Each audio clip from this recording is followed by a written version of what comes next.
Hello everyone, my name is Tadas Winnicott. Welcome to Flicker Theory, and it's time for a review of Donald Winnicott's Playing and Reality.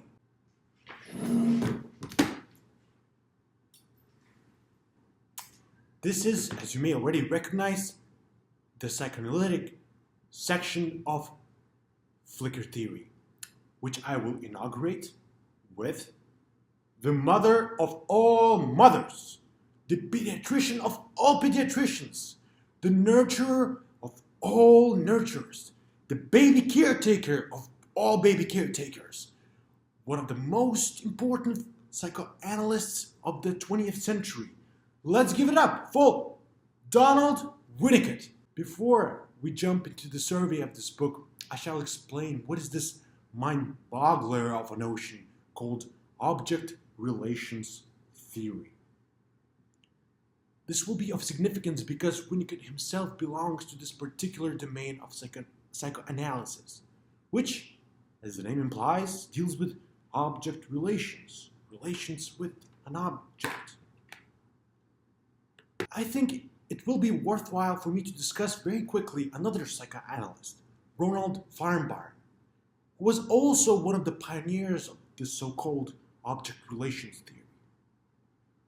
In short, whereas Freud thought that the fundamental motivation in life was pleasure, and in general he coined the term libido as a pleasure-seeking faculty, Feinberg, on the other hand, thought that the libido is object-seeking. In other words, human psyche is wired to seek for objects as ends in themselves. We don't merely seek reconciliation of psychic tension.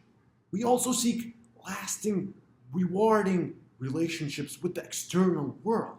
Object relations theory then puts emphasis on the bonds which are provided to the individual. These bonds will determine the forms of attachment and libidinal connection that shall be cultivated throughout one's life. Libidinal attachment. Donald Winnicott, as a proponent of object relations theory, was, in the same way as Feinberg, very much influenced by Melanie Klein. He was even supervised by Klein herself at one point.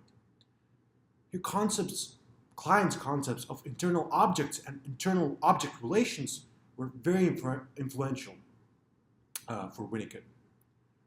For Melanie Klein, internal objects are fantasies that accompany all experiences. For Melanie Klein, these fantasies are only natural, though. Every human being, by virtue of possessing a primitive unconscious, has projective and introjective fantasies. Based on the early childhood experiences, people develop fantasies of good and bad, destruction and creation, of beauty and morality.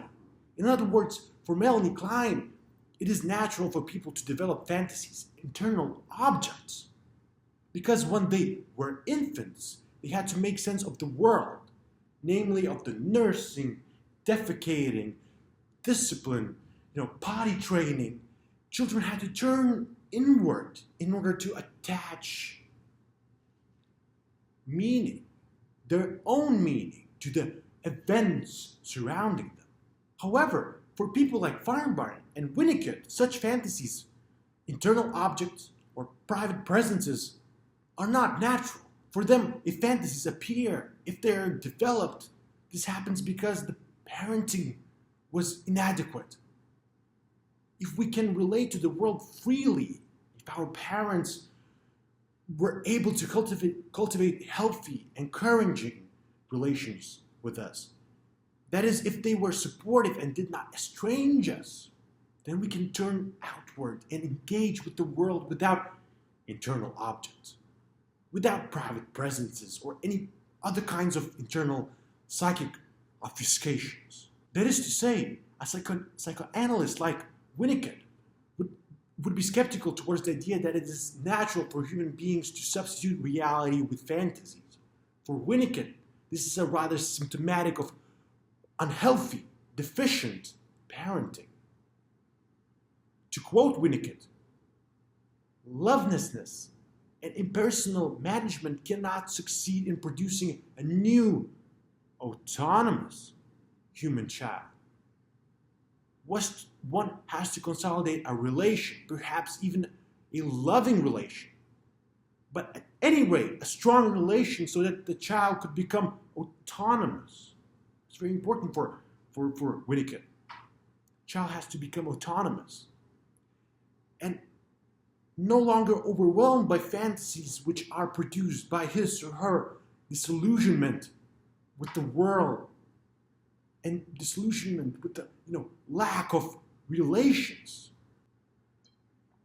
I mean, you have to be relating to the world, otherwise it doesn't make sense. For Winnicott, then, the quality of subjective experience is the most fundamental of concerns. Winnicott tries to figure out what are the ways in which a child can attain autonomy, subjectivity, agency, a sense of inner reality and capacity for creative work. This book, called Playing in Reality, tries to accomplish exactly that. It looks at the nuts and bolts of children's autonomy. The book presents a collection of Winnicott's papers which were published throughout his career as a pediatrician. Throughout Playing in Reality, reader is immersed in Winnicottian object relations vision of how internalized evaluations of oneself are being developed and used throughout individual's life. Winnicott answers these questions. How do the internal objects, for example, psychic estimations of parental figures in persons, adolescents, appear? What are the sources of these internal objects? How these internal objects affect our ability to play in the world? How do we attain internal objects which facilitate affection, thinking, and inspiration? So let's discuss the main chapters of this book. The first chapter is called Transitional Objects and Transitional Phenomena. Winnicott begins this chapter with a discussion of thumb sucking. He claims that it's well known that children attain quiet union when they use fists or fingers to stimulate their erotomanic zone. Later on, Winnicott says children start playing with toys, dolls, cars, you name it. Most importantly, very often children become obsessed with one special object, a teddy or a doll or a soft toy, maybe a piece of cloth. It can be anything. Why are these special objects so important? Winnicott asks. Well, Winnicott says these objects are first not me possessions. Not me possessions. These not me possessions are so-called transitional objects. What basically happens is that the growing child fixates on a special object, and in so doing, the child is able to experience his own spontaneously emerging desires and gestures as real. Real because they're objectified, materialized through a teddy or a doll. Within the psychic adolescent economy, where adaptation to the world has to be negotiated with other persons, the transitional special object accommodates the child by allowing him to experience subjective omnipotence. Child really does believe he controls the special object, the substitute for breast. And I will emphasize this. For the first time in child's life, something is under his or her control. However, this object, transitional object, does not appear to the child as something the child has created, nor does it appear as something the child has found. The transitional object, according to Winnicott, is somewhere in between these two domains, external and internal. It neither fully belongs to, or is it created by the child, nor is it fully separate, foreign, and or distant. These transitional objects, according to Winnicott, belong to the realm of illusion, which is at the basis of initiation of experience. That's the commencement of experience, commencement of autonomy, the intermediate transitional area of experience, as an experience that belongs to the inner and external reality, constitutes the greater part of the infant's experience. And here I would like to emphasize, throughout infant's life, this experience is retained in intense experience that belongs to the arts and religion, and to, imaginative thinking. So, the transitional objects that belong to the infant are transformed gradually throughout one's life into more elaborate, sublime experiences such as art, imaginative thinking, or religion. What do we learn from the first chapter then? Well, firstly, that the transitional object is a crucial part of infant's development.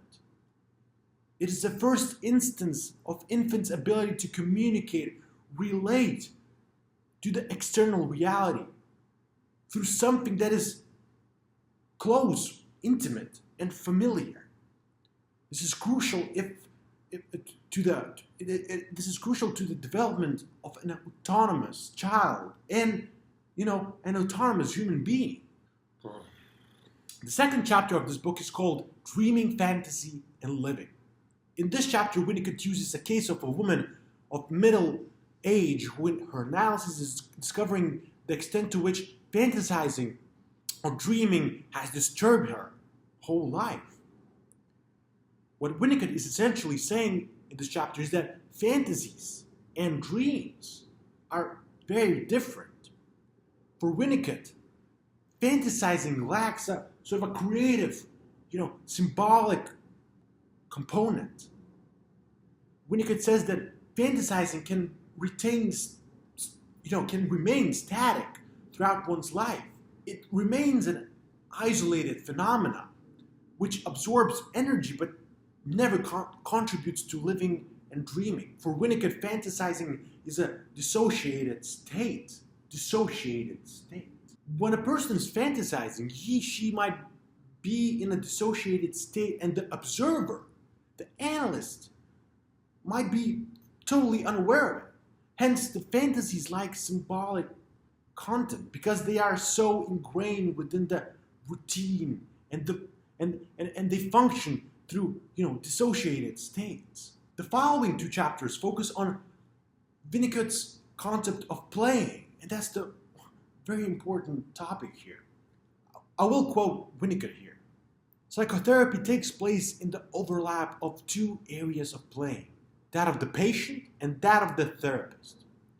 Psychotherapy has to do with two people playing together. The corollary of this is that where playing is not possible, then the work done by the therapist is directed towards bringing the patient from a state of not being able to play into the state of being able to play. So what does that mean? Here, Winnicott describes the space of therapy, interaction between the analyst and analysant. For Winnicott, patient-analyst interaction should be caught up in constantly changing, developing space of playing.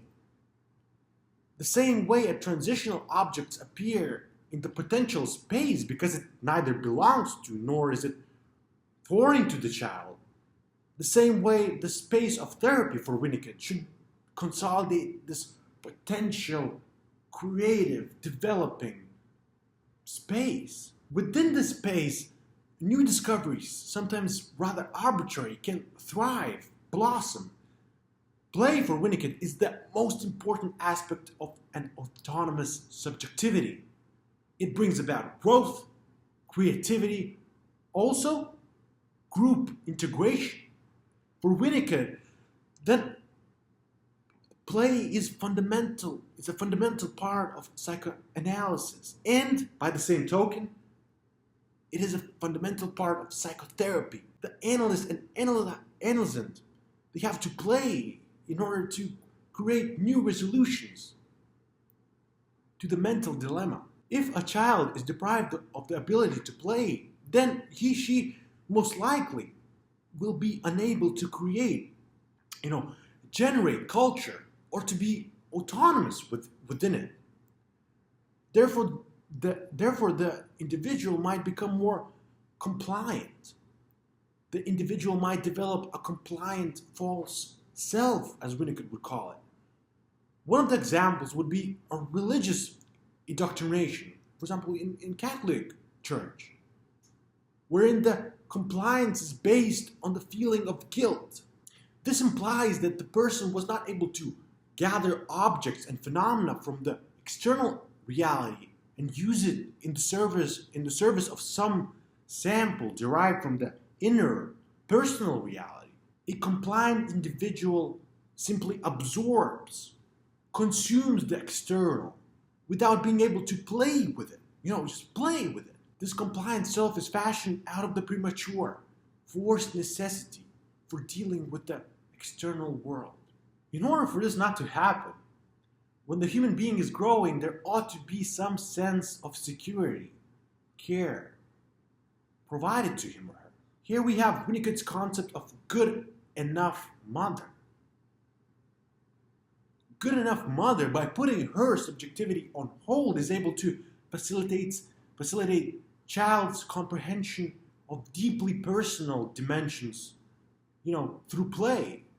The same thing for Winnicott happens during analysis. The patient is offered a refuge of sorts. She can forget about the outside world and demands lurking within it. This way, a field of analysis or a field of play can be consolidated.